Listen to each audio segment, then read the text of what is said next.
ایک طرف 16 سال کا بچہ تلوار اٹھائے پہلی بار جنگ کے میدان میں تھا اور دوسری طرف ارزق پہلوان تھا جو 1000 فوج کی طاقت رکھتا تھا۔ حضرت قاسم علیہ السلام اور ارزق پہلوان کا حیرت انگیز مقابلہ کیسے ہوا اور کیسے 1000 فوج کی طاقت رکھنے والا جنگجو 16 سال کے بچوں کے ہاتھوں واصل جہنم ہوا۔ میدان کربلا میں جب مولا حسین کے اصحاب شہید ہو گئے اور کربلا کی زمین پر مولا کے احباب کی لاشیں پڑی ہوئی تھیں اور عزیز و اقارب سب جام شہادت نوش فرما چکے تھے، حضرت قاسم بن امام حسن علیہ السلام مولا حسین علیہ السلام کے پاس تشریف لائے۔ پہلے تو آپ کو جنگ کی اجازت نہ ملی، مگر بہت اصرار کے بعد اور مولا حسن کے خط کے بعد جس میں لکھا تھا، اے میرے بیٹے، جب بھی اپنے چچا مولا حسین پر مشکل وقت دیکھو تو اپنی جان دینے سے بھی گریز نہ کرنا۔ جب وہ خط مولا حسین علیہ السلام نے دیکھا تو شہزادہ قاسم کو جنگ کی اجازت مل گئی۔ شہزادہ قاسم جب میدان میں آئے تو آپ کے مقابلے میں بہت سے لوگ آئے، مگر باری باری آپ سب کو واصل جہنم کرتے گئے۔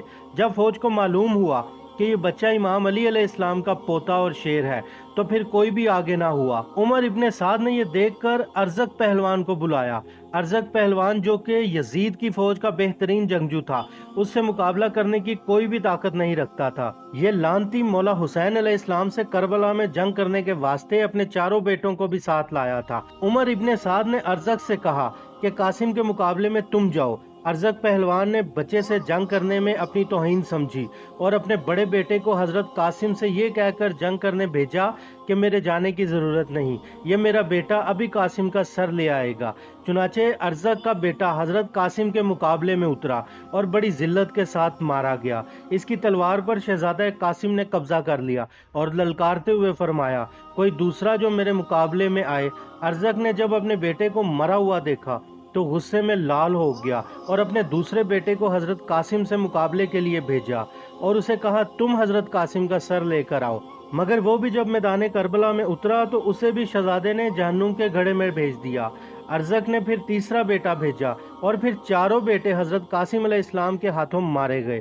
جب ارزق پہلوان نے اپنے چاروں بیٹوں کو ایک بچے کے ہاتھوں مرتے ہوئے دیکھا تو وہ ارزق پہلوان جس کا جنگ کے میدان میں کوئی ثانی نہیں تھا، وہ خود حضرت قاسم کے مقابلے میں میدان میں اترا۔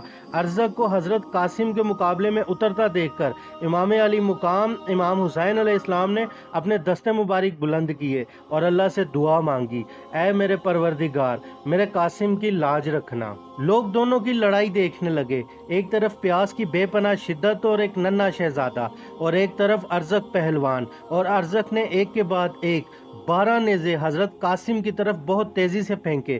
حضرت قاسم نے اللہ کی دی ہوئی طاقت سے وہ 12 کے 12 وار بیکار کر دیے، اور پھر ارزق نے ایک نیزہ شہزادے کے گھوڑے کی پشت پر اتنی شدت سے مارا کہ گھوڑا گرتے ہی مر گیا اور شہزادہ قاسم زمین پر تشریف لے آئے۔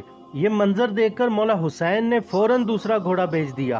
حضرت قاسم اس گھوڑے پر سوار ہو گئے اور ارزق نے نیزوں کے وار کے بعد اپنی تلوار باہر نکال لی۔